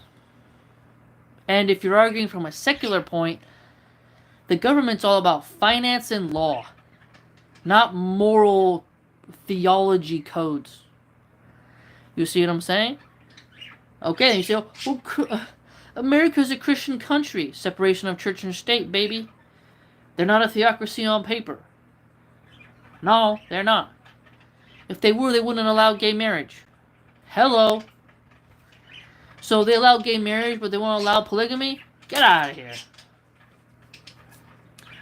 A liberal advocates, you know, for abortion, bodily autonomy. Bodily autonomy. And I've shown you how rat fems say don't even get married. Don't get married. They tell women don't get married, sleep around, travel, get railed, raise your body count. And then you see the MGTOW guys on the red pill movement. They're not conservative. They're liberal. They're like red pill liberalish. They're sexual liberals, but political conservative, some of them. The MGTOW is kind of mixed. Red pill is kind of mixed when it comes to marriage, okay? But they tell men and women don't get married. They don't say lock down to one woman forever to the day you die.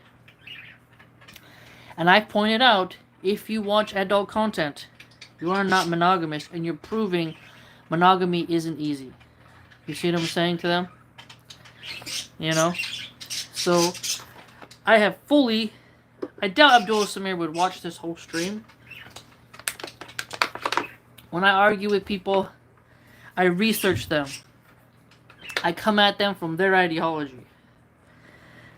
That is why in this video I came at him from a liberal, Darwinist, atheist perspective, and I used his own ideology against him, and also the social and cultural norms of the liberals in America, in California. Okay? He's in Canada. So the Canadians are not as accurate to their liberalism as Americans are. No offense, Canadians, but it is just true. American liberals set the standard for other Western nations. It is what it is, okay? It is just like Chinese Buddhists set the tone for Buddhists all over the world. Just like Italian Catholics in the Vatican set the tone for Catholics all over the world. Okay? That's just the way the cookie crumbles. Because American liberals, they're the leading force in liberalism. So Abdullah Samir cannot argue against polygamy and for monogamy without breaking the rules of his own groupings. Darwinism, atheism, and liberalism. The dude is finished! Finished! He has been conquered. He has been conquered. Totally. Alright. We could go on, but I think I made my point concise. Abdullah Samir didn't talk about groupies. He didn't talk about how women go crazy in divorce courts and make up lies because they're, jealous and envious. He doesn't acknowledge female envy, jealousy, and resentment, and how women can go absolutely insane with the make-up lies that they invent out of thin air in order to destroy a man. But hopefully he reconsiders. He sees like, hey, I can do better. We all should do better. And if he's gonna be consistent against polygamy, he has to make videos against Elon Musk, Dan Bilzerian, every single man who has an open relationship, open marriage, and every man who's cheated on his wife, every man who's watches adult content. And he has to tell the rad femmes to be monogamous as well. Otherwise, he's the misogynist, right? So he called me a misogynist. Okay. Then he has to tell the feminists, you have to be monogamous, you can't be polygamous in your open marriage. You see? He won't do it. Because that means he'd have to put women to the same standards as men. He won't do it. Jack Devani says, I'm atheist, I don't support polygamy. But you're not authoring, you are an atheist, you don't believe in God, but you want monogamy, but you can't say atheism promotes monogamy. That's my point. It's your personal desire, based on your personal choice. It's not something that atheism tells all atheists to do. Atheism does not tell people that you have to be monogamous, otherwise you're not a real atheist, you see? Atheism is only the lack of belief in a deity. You're proving my point. You don't believe in a deity, therefore you can't say polygamy is a sin. You don't believe in sin. And you can't tell me that monogamy is superior if you're a Darwinist. You got it? Because it's about reproductive outcomes, reproductive strategies. And okay, but what morals? You say you have morals. As an atheist, whose morals are you using to say that monogamy is superior to polygamy? Whose morals? You don't believe in God, so whose morals? And there's atheists who believe that you should be, exactly, you just said mine. Exactly, proving my point. Personal choice. No. You say just like me. No. Islam says a man can be polygamous or monogamous. I accept. Islam says a woman can only have one man. I accept. So no. I'm not doing as I will. I'm doing as Allah subhanahu wa ta'ala commands. I'm a slave of Allah. That's my creed. Jack says your interpretation of Islam says that you get your morals from God. All morals in Islam come from Allah subhanahu wa ta'ala. Right? The Quran and Sunnah. Right? So, my free will, I have free will to decide to obey or disobey. But the rules of Islam remain the same. You see? My moral compass is the Islamic compass. Your moral compass as an atheist is a combination of things around you in your environment. But you don't get to use terms like sin and morals the same as a religious person. So you can't say that monogamy and polygamy are somehow monogamy is better than polygamy. Because an atheist acknowledges Darwinism. Okay? And liberalism. But liberalism is personal choice. You know? Yes, it's subjective from the atheistic standpoint, which proves that you can't say that you're moral because you're monogamous. Because you're calling polygamy immoral. But you just said it's subjective. You see? You're proving my point, though, to be fair. No, Muslims don't all agree on morality, Jack. Because they have different schools of thought. They have different schools of fiqh. But that's another subject. But there are basic universal rules in Islam. Right? Renaissance man says, if you believe it's all subjective, then you can't take an objective stance. I'm not a moral relativist.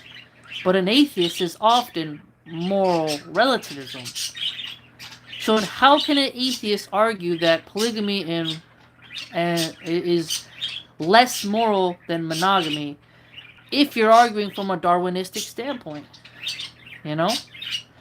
Because you just said you choose to be monogamous by your own choice. So how is your morality better than the man who chooses to treat two women well and you can have one woman and treat her bad? You know, just having multiple women as wives doesn't automatically become evil just because some women get jealous. You see? Balance says, owning people as slaves is also supposedly from God. I haven't really got much into the slavery topic. That's not really my wheelhouse. I have to do more research on that. I wouldn't want to be a slave. You know? But the whole modern slavery versus futuristic slavery, it's a cool argument to have. You know? Jack says, I can make an argument based on rationality, not some belief in a deity that can not be proven empirically. Empirically, you can't prove polygamy is evil. You can't do it. If it was evil, why would women consent to it? Dan Bilzerian, women in the Playboy Mansion. They seem pretty happy, those ladies. So, you know, why can't consenting adults choose that? Tell me. Why not? If they're happy, who are you to stop them as an atheist? You can't. Balance says, if you don't want to be a slave, why do you think it's okay for others to be slaves? If you commit a crime and you become a slave, you deserve it. You know? Sharif says, atheists say they have morals, but when push comes to shove, all that goes out the window because there are no consequences. Whereas believers fear God, and even if push comes to shove, we fear God. Very interesting point. Jack says they can, but it's better for society if we are monogamous. How so? So if all the single moms are unable to get mates with the bachelors, and the bachelors all want young virgin women, or low body count childless women, and the women who have 3 kids and are a single mom become baggage, they go on the social safety net instead of having a man provide for them. You see what I'm saying? So, if a man provides for multiple women, they get off the social welfare dole. They have a man to be able to protect them, guide them, provide for them, look over their affairs. And women being alone creates more prostitution. More single moms creates more women selling their bodies to get by. And if they are able to be if a wealthy man is able to have extra wives and take care of them, then they don't have to sell their bodies and they can be protected. Do you see what I mean? So, come on. Should the public taxpayer pay for the single mom and her 3 kids? Or can a man pay for it instead? Why not just let people do what they want? That's the point, is I'm trying to tell you. An atheist says people have the right to choose. Liberalism. That's why I'm saying a liberal can't argue against polygamy if it's consenting adults. Therefore, they can't call Islam evil for promoting polygamy. You know? Why do you care about atheists? Well, I'm pointing out this guy Abdullah Samir's attack on Islamic polygamy. I'm only mentioning the atheistic mindset to use it against Abdullah Samir. You see what I'm saying? I'm not saying I hate all atheists. I'm saying I'm using their logic against them. Yes, I can, because liberal society is against polygamy. No, it isn't. It is not. You have the freedom to choose, freedom to associate how you want, freedom to use your body how you want. No, you're wrong. Liberalism is not against polygamy. It's illegal from a financial aspect, right? From a financial aspect in tax codes and law. They do not say it's immoral. Morality comes from religion. You know? I'm just telling you. It's illegal because there's still Christian influence. There's still Christian influence in American law. But if you talk to Vosh, TJ the Amazing Atheist, Liberal Destiny, who's opened up his relationship, you can't say that they would argue that monogamy is superior. No, they wouldn't. I'm telling you, I spend a lot of time around liberals, both men and women. They're not going to say that monogamy is better. Only jealous women admit that, and men who want to use monogamy as a mating strategy. I'm telling you, don't fall for it. Google knows who you really are. Google knows what you look at.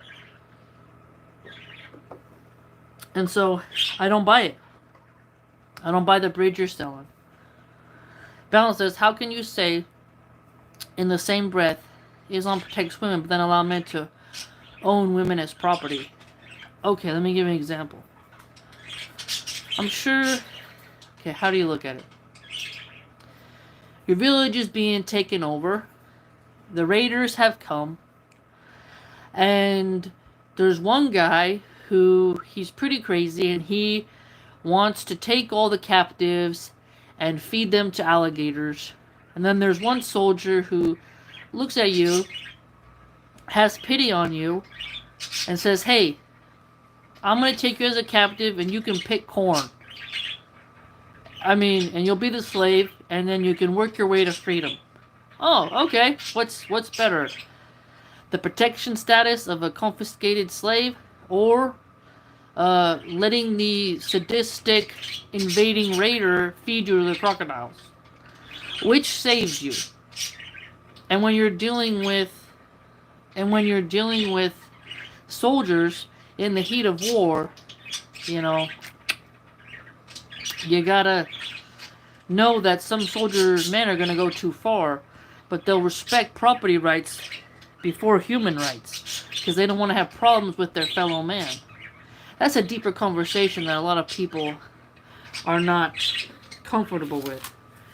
Okay, but I just want to make sure. Let's highlight something. Darwinism. Evolutionary, advantageous reproductive strategies. Strategies that enhance survival and propagation of the human species. You cannot say, from a Darwinist perspective, that polygamy is evil, monogamy is better, when we're talking about reproductive strategies. Okay? Jack, you can't argue it. You can't argue it. You're saying polygamy is bad, but Darwinism does not say polygamy is bad, because in the animal kingdom it's practiced. And you just can't do that. It don't make no sense. You're going against your own ideology. One man getting multiple women pregnant keeps the human species alive. One woman having 4 husbands, only one man's sperm will impregnate her. Doesn't work. Doesn't work. But we aren't animals. Yet atheists, Darwinists say we're animals. What are you talking about? You're not being consistent, my guy. Atheists say we are animals, that we're primates. They literally say that. We're mammals. I hear this all the time from the atheist liberals. We're animals. That's literally what they say. Religion says we are above the animal. That, especially if you get a vegan, liberal, atheist, Darwinist, they're going to say, no, we're animals. We should not eat animals. You know? You can't say monogamy is better for evolution than polygamy from the male perspective. Because it wouldn't make sense. You know? Jack says, yes, we are mammals, but that's not the same thing as saying that we are as wild animals. We have a society. Read what I said. Now you're sounding like what I say to atheists who say we're animals. I say the human being is above the animal. Animals are subjected to humans. We are separate from animals. And we are not animals. But that is not how a lot of the liberal atheists don't say we're domesticated animals or wild animals. They say us humans are animals. So we have more animalistic instincts and primitive and primal impulses and desires. You see? I'm telling you, you gotta be careful because you're sounding more like a Christian than a liberal atheist. You know? Shook says, Neo-Darwinists do say we are animals in a technical use of the word, that we belong to the animal kingdom. Our orangutans are our cousins according to them, and they say we have a common ancestor. The word animal in Latin, in just linguistic sense, means life form, but Neo-Darwinists use it in a technical sense. Let's not mix that up. Interesting. There you go. So, again, polygamy helps evolutionarily because one man can fertilize and rebuild civilization versus a woman she's on one woman on an island with 10 men versus, you know, one guy on an island with 10 women. Who's gonna rebuild civilization faster? Polygamy. You know what I'm saying? Polygamy is. If you had monogamy and a man, okay, you got 2 islands. One allows polygamy, one allows monogamy. It's a zombie apocalypse. Who's gonna breed the population back up? The monogamous system, one man on the island with 10 women, or the polygamous system, one guy with 10 women on an island? Boom. You just proved Darwinism shows polygamy is better because it's an evolutionary advantageous system. You see, just because a woman is jealous doesn't mean there isn't an evolutionary advantage to polygamy. Monogamy can be detrimental in many instances. Many instances. Right? But what about the other men who don't get wives? You're an atheist, so natural selection. Natural selection. The women and men choose by their own consent who gets to spread their genes. Not every man is entitled to a woman, because not every woman is entitled to a man. Women can choose to share one man. You see the difference? Not every man is entitled to a woman, and not every woman is entitled to a man. You can't assign people wives. Some men will get left out because they couldn't compete. Darwinists are the one who say the best peacock gets the women. The best rooster gets the women.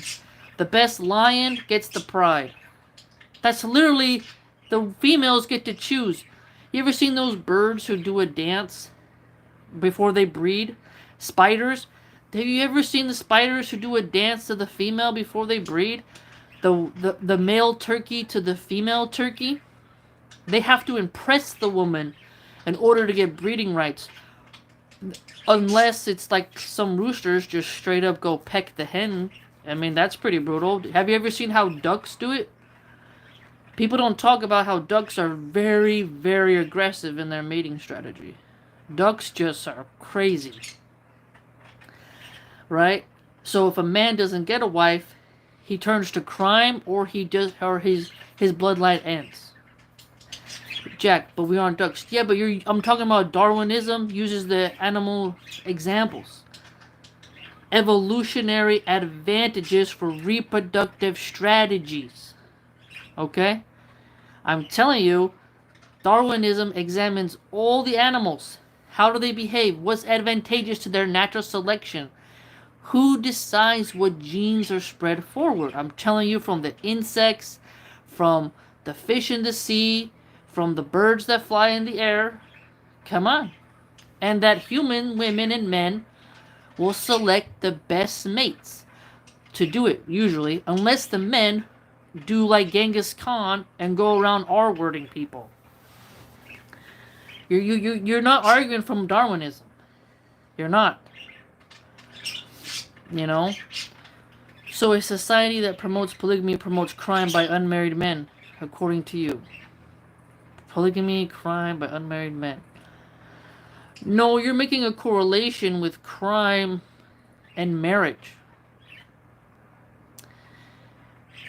Men who don't get wives will sedate themselves with digital content. They'll sedate themselves with something else. You know? Just like men who don't get married up today do. They'll have robot dolls. They'll have their hand and some bimbo on OF to satiate their desire. You just said unmarried men that don't get wives will commit more crime and sedate themselves. That's not good for society. Boom. Hold up. Do married men commit crimes? Yes. Are there married men in prison? Yes. Are there married men who are drug addicts and alcoholics? Yes. Are there married men who watch adult content? Yes. So that means that do monogamous men commit crimes? Yes. Do monogamous men drink alcohol? Yes. So monogamous men can suffer just the same as polygamous men. Right? But unmarried men, some will become weird incels and lash out, right? But some will just be fine with being MGTOW, men going their own way, and they'll do whatever they want, you know? But again, there are people who say marriage isn't good for society. You gotta understand. So, you see what I'm talking about? Jack says, if we were talking about genetic diversity, which is good for society, then we'd want monogamy. Genetic diversity would be more argument for immigration. Okay, you want genetic diversity? Emigrate. Cultural enrichment. That adds more genetic diversity than monogamy.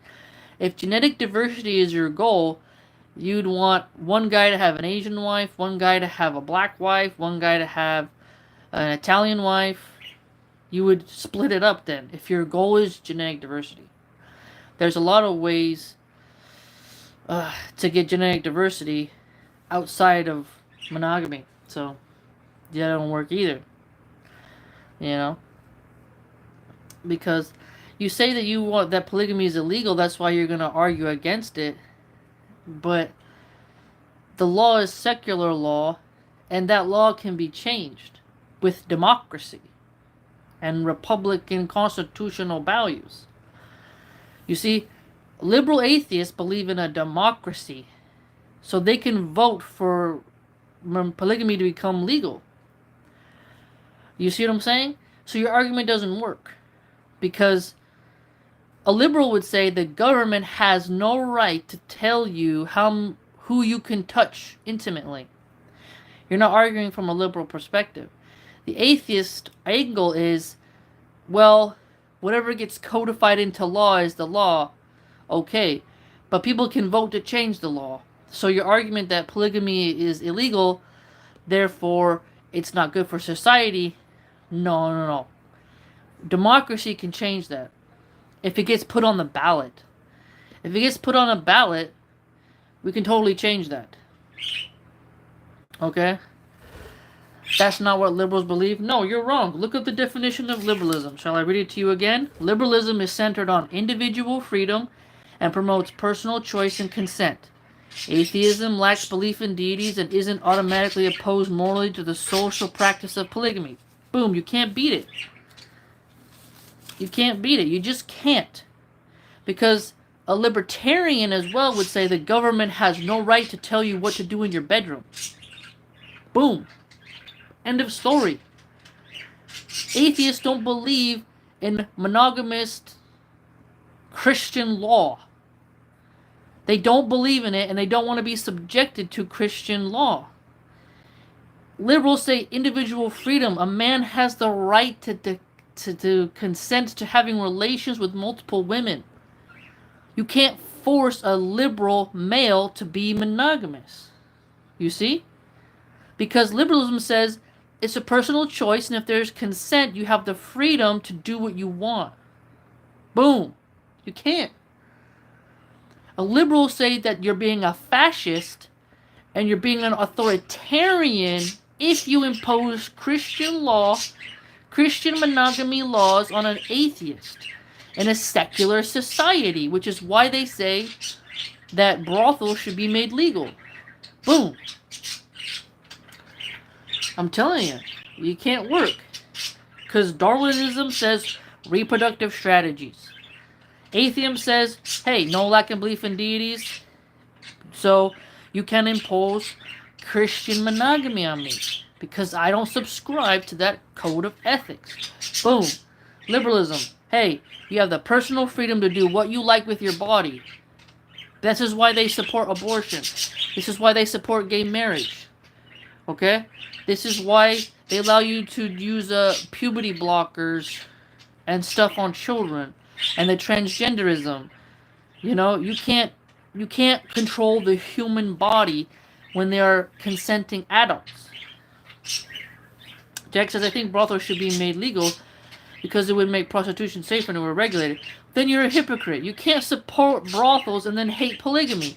Because brothels prove that polygamy is a system. That doesn't make no sense. So a man can pay a woman for intimacy for 15 minutes, but he can't marry her and put her in a house and give her a car and give her health insurance? That don't make no sense. It's okay for you to say, I changed my mind, I see your point. You cannot argue for prostitution to be legal and then say polygamy must remain illegal. That's not fair. That's not fair. If you allow prostitution, you have no argument against polygamy because you've just shown that monogamy isn't easy for men. You're proving my point now.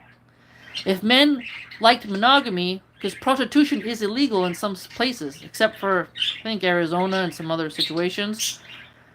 But, you know, prostitution is becoming more normalized because of liberals.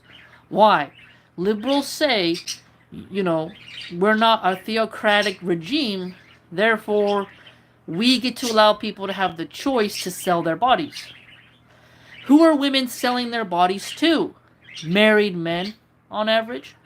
Married men breaking their monogamous wedding vows proves that polygamy is their natural state. Boom, conquered again.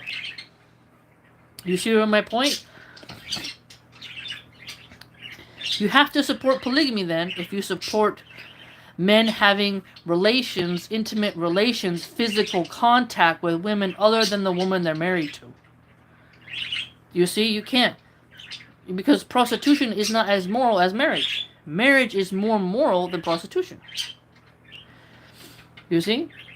In Iran, I can pay a mullah for a temporary marriage. I don't know about Iran. I've never been there. I don't even know one city there. I'm not an expert on Shiaism. You'd have to go to a Shia scholar and ask them about muta marriage. But I'm not talking about muta. I'm not talking about no strings nikah. I'm arguing that what you said didn't. You proved my point. You just said you want prostitutions to be legal, but you don't want polygamy to be legal. I don't get that. You know, that don't make no sense to me morally, because atheists love brothels.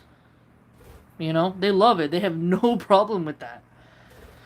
They're only against it. An atheist man is usually against polygamy because he doesn't want the woman he's with to leave him.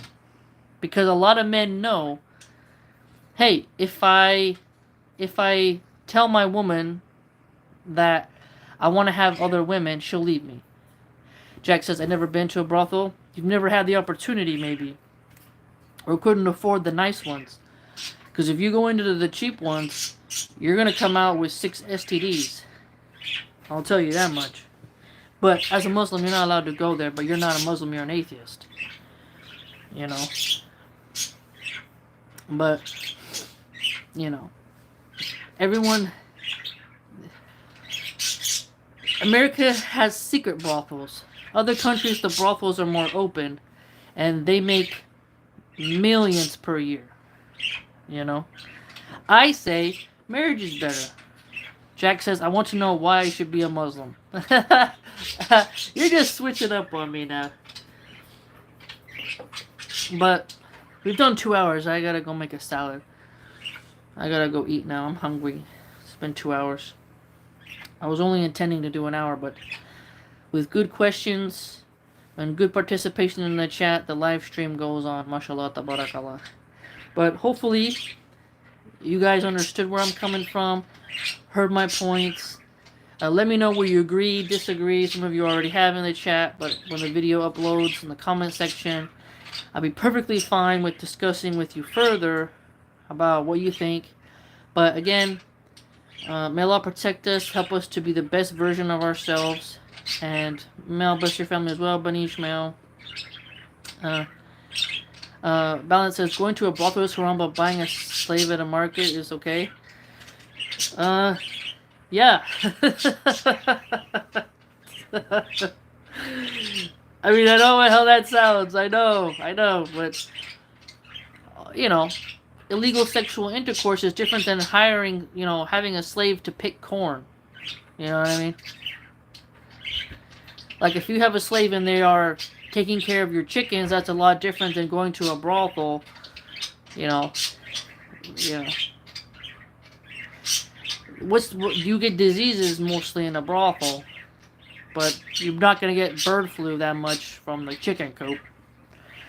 And a lot of women in brothels are actually slaves.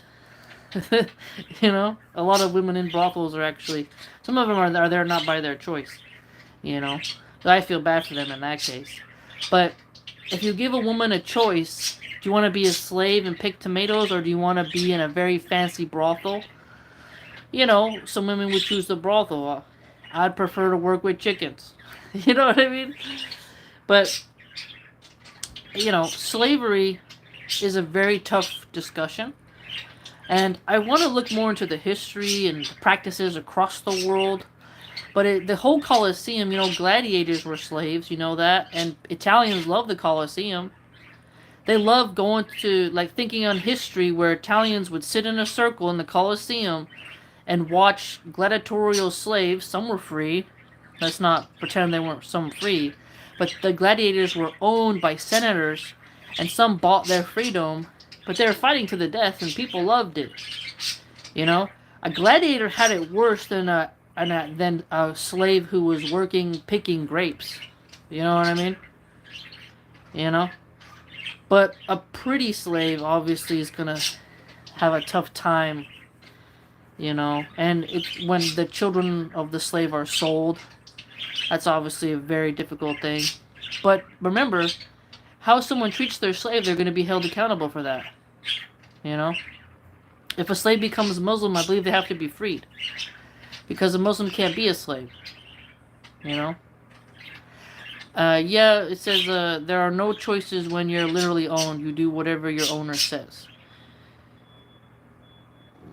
I think,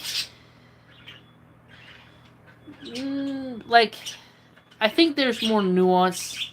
I, you know, how do you put it? Like, Hollywood has tried to shape what we think slavery is, and Frederick Douglass was a very good guy. I really liked his writings. Okay, what is the other one? Uncle Tom's Cabin. Wasn't that a story? I remember she was like a lady was running away with her baby. They were gonna sell her kid or something. I forget. But yeah, there's some depictions of slavery that are pretty brutal where you're like, ouch.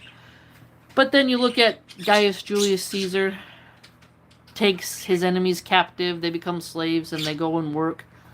Genghis Khan took slaves, and then he made those slaves show their skills to people. You know, you look at Egypt with slaves. You look at all kinds of stuff, really.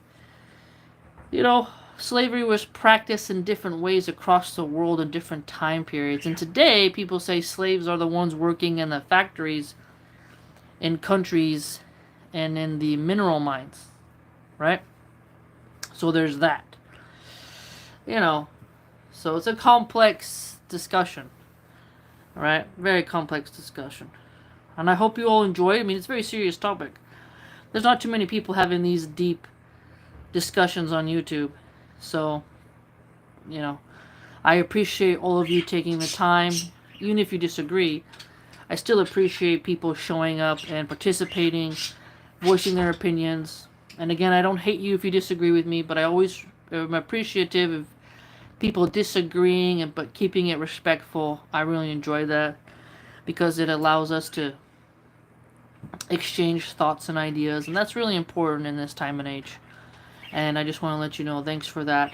But we're at the 2-hour mark. I'm gonna go eat.